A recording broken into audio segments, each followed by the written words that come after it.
सब पापों के पैर होते हैं, लेकिन एक पाप ऐसा है जिसके पैर नहीं होते, वो है घमंड।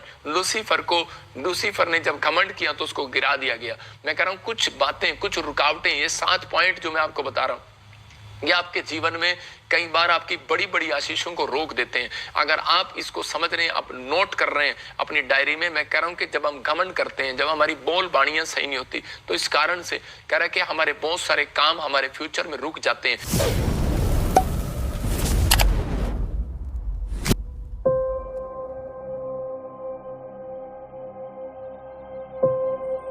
इस वजह से परमेश्वर कह रहा है कि उन लोगों के कामों में परमेश्वर कभी भी कह रहा है, जब उनकी ब्लेसिंग को रोक देता है और वो कहता है कि चल, कह रहा है कि अभी तू सुधरा नहीं है, कह रहा है इसका मतलब बहुत बार परमेश्वर कई बार उनकी प्रार्थनाओं से मुंह फेर लेता है। मैंने बताया क्या लिखा है यहाँ पर यशायाह के 1:15 में कि मैं उनसे मुंह फेर लूंगा और उनकी तरफ देखूंगा भी नहीं। अगर आपको इस वचन से नहीं समझ में आ रहा है तो पहला पतरस 3:7 हम देखेंगे और उसके अंदर आपको क्लियर समझ में आएगा कि वहां पर क्या लिखा, हम पढ़ेंगे ध्यान से। हाँ, वैसे ही है देखो यहाँ पर लिखा, वैसे ही है पतियों, तुम भी बुद्धिमानी से पत्नियों के साथ जीवन निर्वाह करो और स्त्री को निर्बल पात्र जानकर उसका आदर करो। इसका मतलब पटाक ले, थोड़ी सी गलती, पत्नी को मार दिया, मैं कह रहा हूं लड़की को मार दिया। मैं फिर उन लोगों के लिए बोल रहा हूं कि अगर आज आप बाहर का गुस्सा घर में निकालोगे तो आपके घर के काम सफल नहीं होंगे, रुक जाएंगे, क्योंकि वचन बोल रहे हैं। यहाँ लिखा, यह समझ कर कि हम दोनों जीवन के वरदान के वारिस हैं, जिससे तुम्हारी प्रार्थना न रुक जाए। मैंने क्या लिखा, ये मैंने नहीं लिखा, ये परमेश्वर का कलाम है। यहाँ पर लिखा कि जिसके कारण तुम्हारी प्रार्थना न रुक जाए।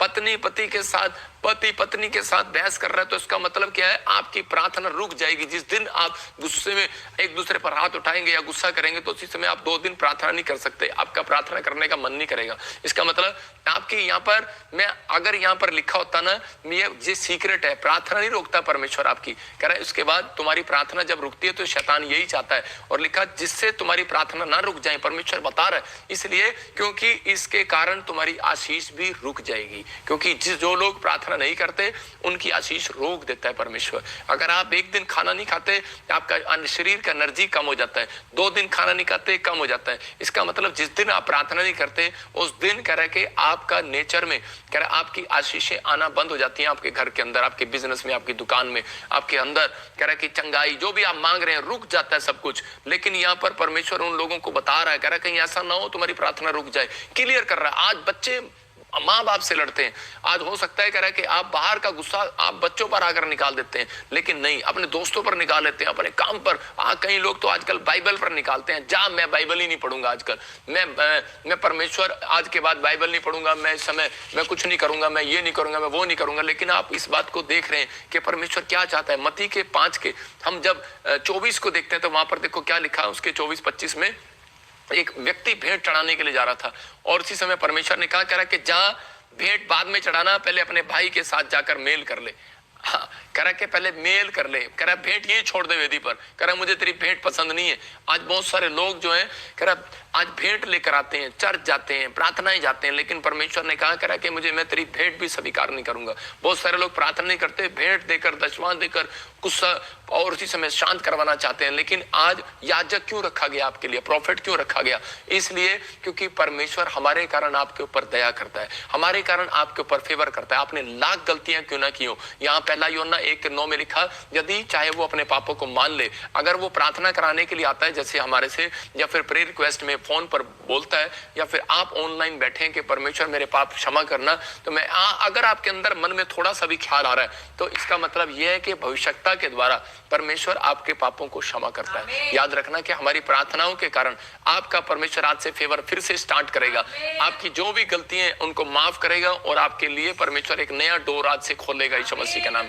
आपको बिलीव करने के, हाँ परमेश्वर आप मेरे लिए एक नया रास्ता खोलेंगे। लेकिन आजकल का इंसान जब झुकना ही पसंद नहीं करता, इसका मतलब मैंने फिर कहा कि घमंड, कह रहा कि आज एक व्यक्ति जब घमंड में रहता है, बहुत सारे लोग बोलते हैं कि पापा मैंने तो घमंड कभी किया ही नहीं। हो सकता है मैं आपसे पूछूं कभी आप घमंड करते हैं, आप बोलेंगे नहीं, मेरे से पूछोगे तो मैं कहूंगा तेरा दिमाग खराब है, मैं क्यों घमंड करूंगा, मैं पादरी हूं। लेकिन घमंड सब चीजों के पैर होते हैं, सब पापों के पैर होते हैं, लेकिन एक पाप ऐसा है जिसके पैर नहीं होते, वो है घमंड। लूसीफर ने जब घमंड किया तो उसको गिरा दिया गया। मैं कह रहा हूं कुछ बातें, कुछ रुकावटें, ये 7 पॉइंट जो मैं आपको बता रहा हूं, ये आपके जीवन में कई बार आपकी बड़ी बड़ी आशीषों को रोक देते हैं। अगर आप इसको समझ रहे हैं, आप नोट कर रहे हैं अपनी डायरी में, मैं कह रहा हूं कि जब हम घमंड करते हैं, जब हमारी बोल बाणियां सही नहीं होती, तो इस कारण से कह रहा है कि हमारे बहुत सारे काम हमारे फ्यूचर में रुक जाते हैं। लेकिन अगर आज आप विश्वास कर रहे हैं तो परमेश्वर आज रात चाहता है कि आप नम्र हो जाएं, आप झुक जाएं।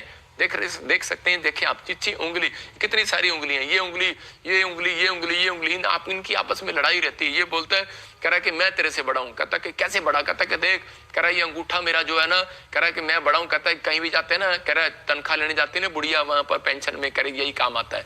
और आजकल अंगूठा मतलब कि ये घमंड करता है, कहता है मैं बड़ा, ये कहता है मैं तेरे से बड़ा, ये देख मैं तेरे से हाइट में बड़ा, ये कहती है कि देख, कह रही तुम सबसे उंगलियों में मैं बड़ी, ये कहती है देख, कह रही तुम तो पागल हो, बेवकूफ हो, तीनों आपस में लड़ रहे हो, कह रही मैं तुम्हारे से बड़ी हूँ, चौथी उंगली बोलती है। ये कह रही अच्छा तू कैसे बड़ी, कहता है पता है तुम्हारे को, कह रहा सोना तो इसी में आता है ना सबसे, कह रहे कि पूरी दुनिया का धन तो इसी के अंदर आता है। बहुत सारे आपस में लड़ते हैं, लेकिन ये छोटी उंगली कहती है कि ठीक है, कह रही मैं सबसे छोटी जरूर हूं, लेकिन कह रही तुम्हें नहीं पता, कह रहे सबसे पहले परमेश्वर के सामने कह रहे मेरा ही नंबर आता है। आप समझ रहे हैं कि नहीं, प्रार्थना करने वाले का नंबर सबसे पहले लगाने वाला है परमेश्वर। आपको विश्वास करना है कि आज से पवित्र आत्मा मेरी जिंदगी में काम करेगा। ये भविष्यवाणी उन लोगों के लिए सबसे पहले गवाही आमीन बोलने वालों की और चर्च में आने वालों की होगी, इन पॉइंट्स को लिखने वालों की होगी यीशु मसीह के नाम में, इस पॉइंट्स पर अमल करने वालों की होगी कि परमेश्वर मैं आज से अपने अंदर सुधार करूंगा। परमेश्वर आज से आपकी तरफ कह रहा मुंह करने वाला है। फिर लिखा बाइबल में कह रहा वो आपकी ओर मुंह करता है और आपको शांति देता है, आपकी ओर मुंह करेगा। वचन संहिता में एक जगह लिखा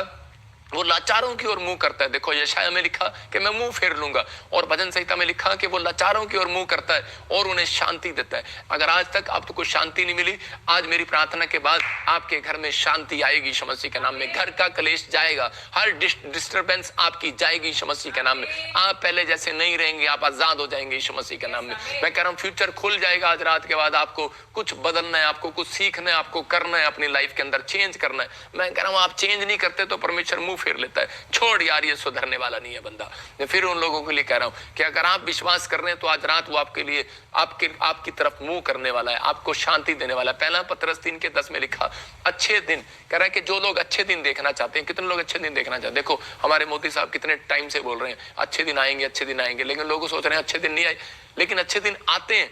मैं फिर कह रहा हूं कि जब एक इंसान बोलता है अच्छे दिन आएंगे और उन्होंने गरीबों के लिए एक अच्छा काम कर दिया, मैं आपके लिए बोल रहा हूं कि आपने भी अगर जब बोला कि एक अच्छे दिन आएंगे, लेकिन यहाँ बाइबल तो पहले से बता रही है कि जो कोई जीवन की इच्छा रखता है, कह रहा अच्छे दिन देखना चाहता है, कह रहा जीवन के बड़ी लंबी जीवन जीना चाहते हैं, अच्छे दिन गाड़ी हो, बंगला हो, हमारे पास ये हो, कह रहा लेकिन आपकी जीभ में, कह रहा है आपकी जीभ में मिठास नहीं है, आपकी जीभ सारा दिन बुराई करती है, आपकी जीभ होठों पर, कह रहा आपके होठों पर 24 घंटे कह रहे कि मैंने बताया था संडे में प्रचार में भी कि जब औरतों को कुछ नहीं मिलता ना तो ऐसे करती है और सिच में, मतलब सारा दिन नाराज, गुस्सा, नाक पर गुस्सा।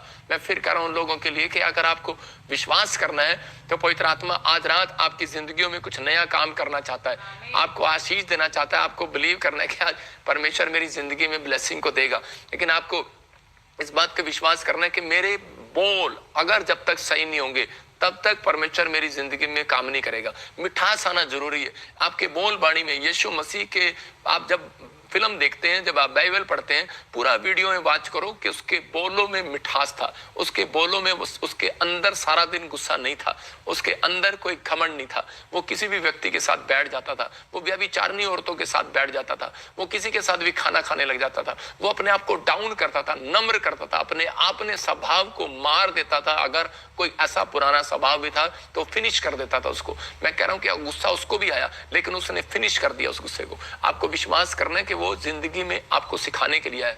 मैं बता रहा हूं कि एक बार ऐसी एक आदमी हरियाणा में जा रहा था और उसने सड़क पूछा, एक बार सड़क पे रास्ता पूछा, उसने कहा भाई, हरियाणा वाले से पूछा ये सड़क कहाँ जा रही, कहता है कि भाई जब जाओगा बेरा पाट देगा। वो आदमी कह रहा अच्छा, कह रहा जब जाऊंगा बेरा पाट देगा। वो पूछ क्यों रहा है, वो कह रहा है कि भाई ये सड़क कहाँ जा रही है, कह रहा जब जाएगा बेरा पाट देगा। उसने कहा भाई साहब ये तो बड़ा कड़वा बोल रहा है। मैं फिर उन लोगों के लिए कह रहा हूं कि परमेश्वर वहां पर नहीं रहता जहां पर कड़वा बोल होता है।